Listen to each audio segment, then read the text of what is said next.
Nethra tarot அன்பர்களுக்கு வணக்கம். இன்றைய நாள் இனிமையானதாக அமைய வாழ்த்துக்கள். உங்கள் ஆதரவுக்கு ரொம்ப நன்றி. லைக் பண்ணுங்கள், கமெண்ட் பண்ணுங்கள், ஷேர் பண்ணுங்கள், சப்ஸ்கிரைப் பண்ணுங்கள். இது டேரோவை பற்றிய புரிதல் மற்றும் உங்களுக்கான பலன்கள், பொது பலன்கள், தனிப்பட்ட பலன்களுக்கு வாட்ஸ்அப் பண்ணுங்கள். நம்பர் 8056506597. இன்றைக்கி நம்ம எப்படி எந்த மாதிரி ரீடிங் பண்ண போகிறோம் அப்படின்னா, இது எனக்கு நேற்று கிடைச்ச ஒரு மெசேஜ். உங்களுக்காகவே ஒருத்தர் லெட்டர் எழுதி வச்சுருக்காங்க. சரிங்களா? அனுப்புவாங்க இல்லையா நமக்கு தெரியாது. ஃபோனில் மெசேஜ் நீளமாக டைப் பண்ணி வச்சுருக்காங்க. சரிங்களா? அதுவும் உங்களுக்கு வருமா, சென்ட் பண்ணுவாங்களா, சென்ட் பட்டன் கிளிக் பண்ணுவாங்களா நமக்கு தெரியாது. அதனால் என்ன எழுதி வச்சுருக்காங்க உங்களுக்காக அப்படின்னு நம்ம இன்றைக்கி பார்த்துருவோம். சரிங்களா? நான் இப்போ சொல்லும்போதே இப்போ உங்களுக்காக ஒருத்தர் லெட்டர் எழுதியிருக்காங்க அப்படின்னா, அந்த காலத்தில் நாங்கள்லாம் இன்லைன் லெட்டர் எழுதி அனுப்புவோம், போஸ்டல் லெட்டர், நோட்டில் எழுதுவோம், கடைசி பேஜில் எழுதுவோம், நடுவில் எழுதுவோம், பேப்பரில் எழுதி நோட் புக்கில் வைப்போம். இப்போ எப்படின்னு தெரியல, எல்லாருமே ஃபோன் வச்சுருக்காங்க, ஃபோனில் தான் அனுப்பிச்சிக்கிறாங்க லெட்டர் எல்லாம்.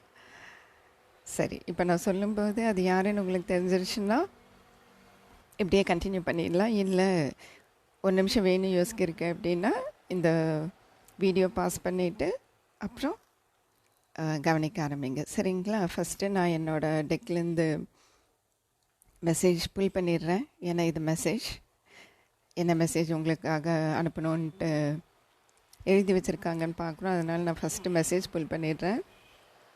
அப்புறம் அதை கிளாரிஃபை பண்ணுறதுக்கு நம்ம டேரோ புல் பண்ணிக்கலாம். சரிங்களா? ஓகே, எவ்வளோ புல் பண்ணலாம்? யூ டிசர்வ் மோர். அதாவது அவங்க என்ன நினைக்கிறாங்க அப்படின்னா, என்ன எழுதியிருக்காங்க அப்படின்னா, நான் உனக்கு என்னென்னலாம் செஞ்சனோ அதெல்லாம் பத்தாத மாதிரியே எனக்கு இருக்குது. நான் உனக்கு இன்னுமே நிறைய செஞ்சுருக்கணும். இப்போ நீங்கள் பேசிகிட்டு இருந்திருக்கீங்க அப்படின்னா சில நாள் அவங்க பேசாமல் இருந்திருப்பாங்க. இல்லை நீங்கள் காலையில் விஷ் பண்ணுறீங்க அப்படின்னா அது கூட சில சமயம் கண்டுக்காமல் இருந்திருப்பாங்க. உங்களுக்காக ஒதுக்கப்பட்ட நேரம்ங்கிறது கம்மியாக இருந்திருக்கும். உங்களுக்காக அவங்க ஒதுக்கின நேரம் கம்மியாக இருந்திருக்கும். சரிங்களா? நேரமாகட்டும், எந்த மாதிரியாகவே இருக்கட்டுமே, நேரம், அன்பு, அக்கறை, எனக்கு என்னவோ முக்கியமாக நேரம்னு தோணுது. உங்களுக்காக அவங்க ஒதுக்கின நேரம் கம்மியாக தெரியுது அவங்களுக்கு. அதனால் என்ன சொல்கிறாங்க அப்படின்னா, என்ன எழுதியிருக்காங்க அப்படின்னா, நான் உனக்கு செஞ்சதெல்லாம் எனக்கு கம்மின்னு தோணுது அப்படின்ட்டு. சரிங்களா? நான் உனக்கு செலவு பண்ண நேரம் கம்மின்னு தோணுது இல்லையா? பணத்தை செலவு பண்ணுறதுங்கிறத விட நமக்காக அவங்க நேரத்தை ஒதுக்கும்போது தான் நம்ம இன்னுமே எவ்வளோ அன்பாக இருக்காங்கன்ட்டு நமக்கு தோணும் இல்லையா? நேரம்தான் ரொம்ப விலை மதிப்பற்றது இல்லையா? ப்ரெஷியஸ்ன்னு சொல்ல வந்தேன். நேரம்தான் அவங்களோட பொன்னான நேரத்தை நமக்காகன்னு ஒதுக்கும்போது தானே அந்த சந்தோஷம் இல்லையா? அது கொடுக்கலங்கிற மாதிரி அவங்க நினைக்கிறாங்க. சரி, வேறு என்ன? Okay, I miss our eye to eye contact. Wow, நேரில் சந்திச்சிருக்கீங்க. யூஸ்வலாக நீங்கள் நேரில் பார்த்துக்குவீங்க. நீங்கள் ஒருத்தர் பார்த்துட்டே உட்காந்துட்ருப்பீங்க அப்படின்னா இந்த கண்ணோடு கண் நோக்கி அதை அவங்க ரொம்ப மிஸ் பண்ணுறாங்க. நம்ம ரெண்டு பேரும் உட்காந்து ஒருத்தர் பார்த்து எவ்வளோ நாள் ஆச்சு அப்படின்னு எழுதியிருக்காங்க. ஓகே, அழகழகாக வருது. ஓகே,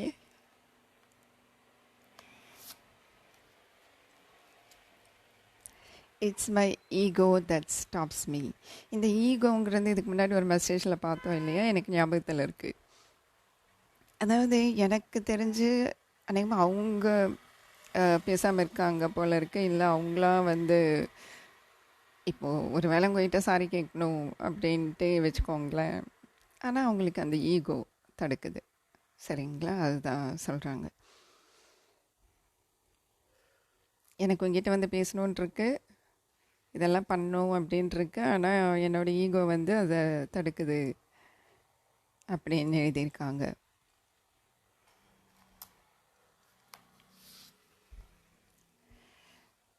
இதுவும் போன தடவை வந்துச்சு இல்லையா?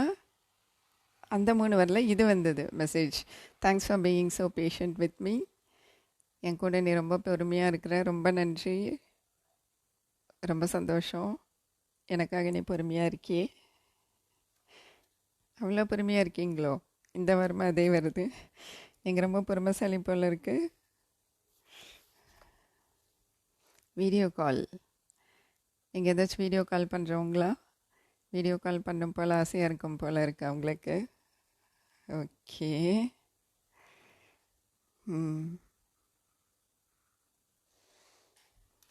எடுக்கலாம். Are you happy? அதே தான் இருக்குது. போன வாரம் வந்தது ரொம்ப அழகாக போய்கிட்டுருக்கு. நிஜமாலுமே நான் இல்லாமல் நீ சந்தோஷமாக இருக்கியா அப்படின்னு எழுதியிருக்காங்க. அப்படியா? ஏன் மறுபடியும் அதே கேள்வி கேட்குறாங்க? அவங்க இல்லாமல் நீங்கள் சந்தோஷமாக இருக்கீங்களோ? அது உங்களுக்கு தான் தெரியும்.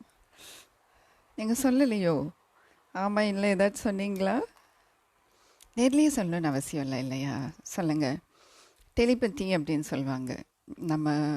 நம்ம ஒருத்தரை நினைக்கிறோம், அவங்களும் நம்மளை நினைக்கிறாங்க. அப்படிங்கும்போது நம்ம என்ன நினைக்கிறோம், நம்ம மனசில் என்ன இருக்குது அப்படிங்கிறது நம்ம சொல்லாமையே அவங்களுக்கு புரியும் இல்லையா? அதுதான் இங்கே நடந்திருக்கு. ஏன்னா மறுபடியும் அதையும் கேட்குறாங்க, நான் இல்லாமல் நீ சந்தோஷமாக இருக்கியா அப்படின்ட்டு. நீங்கள் ஆமாம் இல்லை எதுவும் சொல்லலை போல இருக்குது. சொல்லிவிடுங்க சரியா? எழுதுகிற மெசேஜ் வரலைன்னாலும் பரவாயில்ல, இருங்க.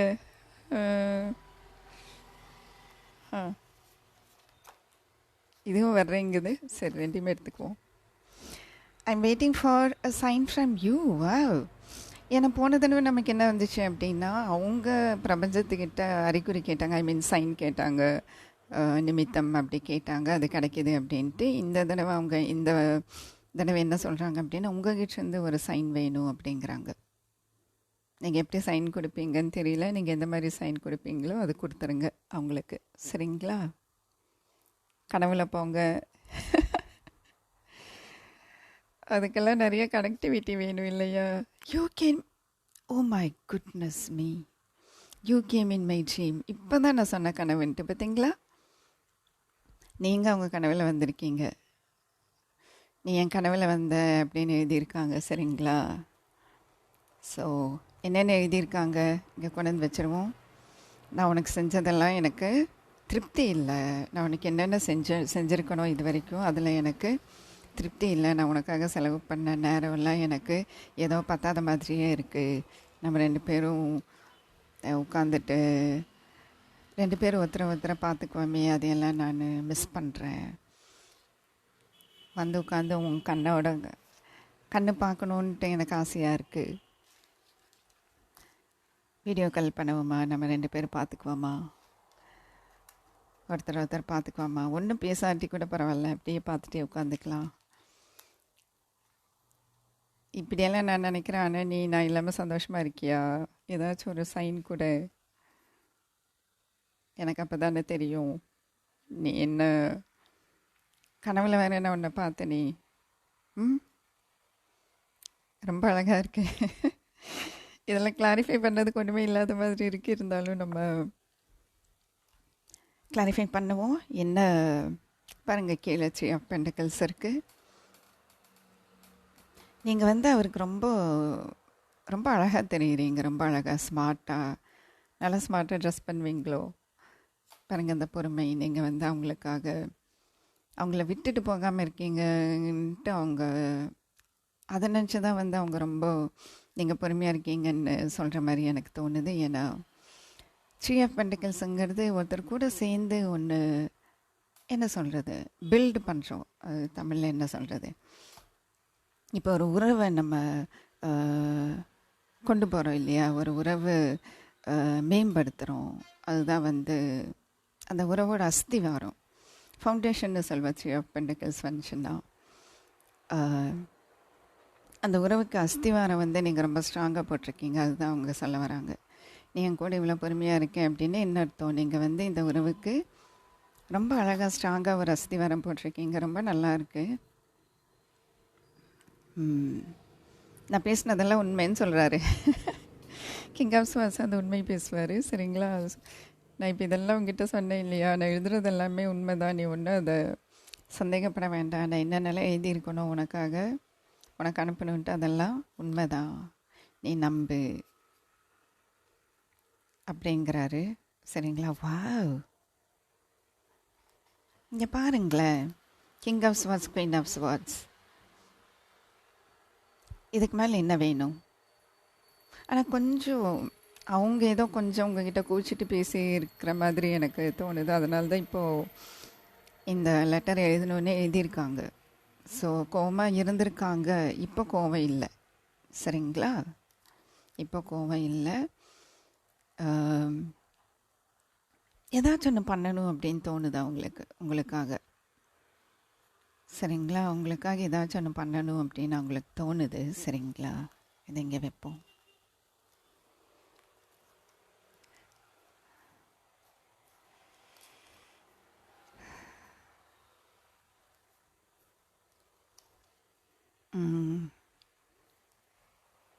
கீழே எல்லாமே நல்லா இருக்கு. பார்த்தீங்களா? அந்த கோவமும் வருது கொஞ்சம். சரிங்களா? நான் ஏன் தள்ளி எடுத்தேன் அப்படின்னா ஸ்டார் கார்டு வேறு வந்துருச்சு எனக்கு. அது வேறு பயம். போன தடவை இப்படி தான் வந்தது. சரிங்களா? பாருங்கள், இங்கே இருக்குது ஸ்டார். அதனால் நான் ஸ்டாரை மட்டும் இப்படி வச்சிடுறேன். பாருங்கள், டெம்பரன்ஸ்னா என்ன? ரீயூனியன் அப்படின்னு சொல்லுவோம் இங்கிலீஷில். அதாவது ரெண்டு பேரும் ஒன்றா சேர்றது. ஏதாச்சும் ஒரு மனஸ்தாபம், மனசங்கடம் அந்த மாதிரி இருந்துச்சுன்னா ரெண்டு பேரும் பேசி சுமூகமாகிறது. சரிங்களா? அதுதான் வந்து டெம்பரன்ஸ். அதுதான் உங்களோட ஆசை. உங்கள் கூட சந்தோஷமாக இருக்கணும். தெரியுதா? உங்கள் கூட சந்தோஷமாக இருக்கணும், அதுதான் உங்களோட ஆசை. இது இங்கே வச்சுருவோம். பாருங்கள், நீங்கள் வெளியில் கூட்டிகிட்டு போகணுன்னு கேட்டிருப்பீங்க போல இருக்குது. சரிங்களா? வெளியில் போகலாம் அப்படின்னு நீங்கள் கேட்டிருப்பீங்க. அதனால் ஆனால் அவங்க உங்களை வெளியில் கூட்டிகிட்டு போயிருக்க மாட்டாங்க. இல்லைன்னா வெளியில் எங்கேயாச்சும் நம்ம சந்திக்கலாம், பேசலாம் அப்படின்னு நீங்கள் கேட்டிருப்பீங்க. அநேகமாக ஒரு 3 வாரத்துக்கு முன்னாடி கேட்டிங்களோ, இல்லை 3 மாதத்துக்கு முன்னாடி கேட்டிருப்பீங்களோ. ரொம்ப நாள் பேசாமல் இருக்கீங்க அப்படின்னா ஜூலை, போன வருஷம் ஜூலை மாதம் கேட்டிங்களோ. இது வந்து ரொம்ப காலமாக பேசாமல் இருக்கீங்க, 1 வருஷமாகவே பேசாமல் இருக்கீங்க அப்படின்னா கொஞ்சம் யோசிச்சு பாருங்கள். ஜூன், ஜூலை, ஆகஸ்ட் அந்த டைமில் நீங்கள் ஏதாச்சும் கேட்டிங்களா அப்படின்னு சொல்லிட்டு. சரிங்களா? இல்லை, நீங்கள் இப்படி கூட கேட்டுக்கலாம், நம்ம கமிட் ஆகிறோமா இல்லையா, இது ரிலேஷன்ஷிப்பாக இல்லையா சொல்லுங்கள். இது இப்படியே போய்கிட்டு இருந்தால் என்ன அர்த்தம்? இது ரிலேஷன்ஷிப் தானா, நம்ம கமிட் பண்ணிக்க போகிறோமா, இப்படியெல்லாம் நீங்கள் கேள்வி கேட்டுக்கலாம். அதனால் அவங்க வந்து பேசாமல் போயிருக்கலான்னு வைங்களேன். இப்போ அவங்க என்ன நினைக்கிறாங்க அப்படின்னா, அந்த அங்கீகாரத்தை தரணும். அதாவது ஒன்றுமில்லை, இப்போ வந்து ஆக்சுவலி ஹைரோஃபண்ட் வந்து கமிட்மெண்ட். சரிங்களா? மேரேஜ்னு கூட சொல்லலாம். மேரேஜ், நிச்சயதார்த்தம், திருமணம், கமிட்மெண்ட், இதெல்லாம் தான் ஹைரோஃபண்ட். நீங்கள் வந்து எந்த மாதிரி சூழ்நிலையில் இருக்கீங்கன்னு தெரியல. இங்கே வந்து ஆஸ் சச் லவர்ஸ் வரல, 2 ஆஃப் கப்ஸ் வரல, 10 ஆஃப் கப்ஸ் வந்திருக்கு. அது எல்லா சூழ்நிலையும் வரும். ஸோ இது நீங்கள் கணவன் மனைவியாக இருக்கீங்க. இப்போ கணவன் பேசுகிறதில்ல, மனைவி பேசுகிறதில்ல, பேசிகிட்டே இருக்கீங்கன்னாலும், ஏன்னா இது வந்து நோ கான்டாக்ட் கிடையாது, நீங்கள் பேசிட்டு தான் இருக்கீங்கன்னாலும் அந்த மனசை விட்டு பேசலைங்கும்போது தான் இதெல்லாம் நடக்கும். சரிங்களா? கணவன் மனைவியே வந்து மனசு விட்டு பேசலாம், ஆனால் ஏதாச்சும் சொல்லணும்னு தோணுதுன்னா லெட்டர் எழுதி வைப்பீங்க. லெட்டர் எழுதி டேபிள் மேலே வைக்கிறது. டெய்லியும் அவங்க ட்ரெஸ் சேஞ்ச், ட்ரெஸ் பண்ணுற இடம், மேக்கப் பண்ணுற இடம் அந்த மாதிரி இருந்துச்சுன்னா அங்கே எழுதி வைப்பாங்க இல்லையா, டம்ளருக்கு அடியில், பிளேட்டுக்கு அடியில். அது நீங்கள் எப்படி வேணாலும் வச்சுக்கோங்க. அதான் சொல்கிறேன், நீங்கள் யாரை வேணாலும் இருக்கலாம். குடும்பத்தில் ஒருத்தர், ஃப்ரெண்டு, கேர்ள் ஃப்ரெண்ட், பாய் ஃப்ரெண்ட், லவ்வர், கணவன் மனைவி, யாரை வேணாலும் இருக்கலாம் இதை எழுதுனது. சரிங்களா? ஸோ இது ஹைரோஃபண்ட்டுங்கிறது கணவன் மனைவி அப்படி கூட வரும். ஆக மொத்தம் நீங்கள் காட்டின அன்புக்கான அங்கீகாரம் அவங்க தரணும்னு நினைக்கிறாங்க. இது எப்படி வரும் அப்படின்னா சர்ப்ரைஸாக வரும். நீங்கள் எதிர்பார்த்துருக்கவே மாட்டீங்க. இவ்வளவு ஏன் இப்போ கூட நீங்கள் எதிர்பார்க்காம கூட இருக்கலாம். சரி, அட்லீஸ்ட் என்ன எழுதுனாங்கன்னாச்சும் தெரிஞ்சுக்குவோன்ட்டு கூட நீங்கள் இதை கேட்டுக்கிட்டு இருக்கலாம். இந்த வீடியோவை திடீர்னு பண்ணிடுவாங்க. வா நம்ம வெளியில் போவோம், அப்படின்ட்டு. சும்மா வெளியில் போய் ஒரு காஃபி சாப்பிட்டு வரலாம், அப்படியே பேசிட்டு காஃபி சாப்பிட்டு வரலான்னு கூப்பிடுவாங்க பாருங்கள். ஏன் பேஜ் ஆஃப் வான்ஸுங்கிறது சர்ப்ரைஸ், எதிர்பாராத ஒரு சர்ப்ரைஸை தமிழில் என்ன சொல்லணும் மன்னிச்சிருங்க, ஆக மொத்தம் சர்ப்ரைஸ். சரிங்களா, திடீர்னு ஒரு சந்தோஷம், சரிங்களா, வெளியில் போகலாம் அப்படின்ட்டு.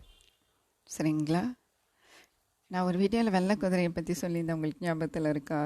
என்னால் நேரில் பார்க்க முடியறதில்ல, card, photo, laptop, computer, video, இந்த மாதிரி தான் பார்க்க முடியுது. ஆனால் நான் கேட்டது நேரில் இல்லையா? ஏன்னா அதுதான் அவங்க கேட்குறாங்க, I'm waiting for a sign from you. அதுக்காக தான் சொன்னேன், நீங்கள் ஏதாச்சும் அவங்களுக்கு சைன் கொடுங்க, ஏற்கனவே கனவுல வேறு வந்தீங்கங்கிறாங்க. நான் அதுதான் சொன்னேன், கனவுல போய் சொல்லுங்கன்னா நீங்கள் போய் சொல்லியிருக்கீங்க போல இருக்கு. ரொம்ப அழகாக இருக்குது உங்கள் உறவு. நீ ஒருத்தியே தனியாக இந்த உறவுக்காக நீ உழைக்கிற அப்படின்ட்டு அவங்க எழுதியிருக்காங்க. இது ரொம்ப அழகான வார்த்தை. சரிங்களா, அவங்களும் தனியாக தான் உட்காந்துக்கிட்டு இருக்காங்க. இங்கே பாருங்கள், அவர் தனியாக வீட்டை விட்டு வெளியில் வந்து, வீடு இங்கே இருக்குது வீடு, அவங்க வீடு இவர் வந்து பாருங்கள் வீட்டை விட்டு வெளியில் வந்து தனியாக உட்காந்து வேலை பார்த்துட்ருக்காரு. நீங்கள் ஒருத்தரே தனியாக இந்த உறவுக்காக நீங்கள் போராடுறீங்கன்னா போராட்டம் இல்லை சொல்கிறேன், இந்த உறவை கொண்டு போகணும், ஒன்றா இருக்கணும் அப்படிங்கிறதுக்காக. சரிங்களா, ரொம்ப அழகாக இருக்குது இன்றைக்கி மெசேஜ். சரிங்களா, இந்த வார இறுதி வீக்கெண்ட் சந்தோஷமாக அமையணும்னு நான் என்னுடைய வாழ்த்துக்கள். சரிங்களா, திங்கட்கிழமை பார்ப்போம். Happy weekend.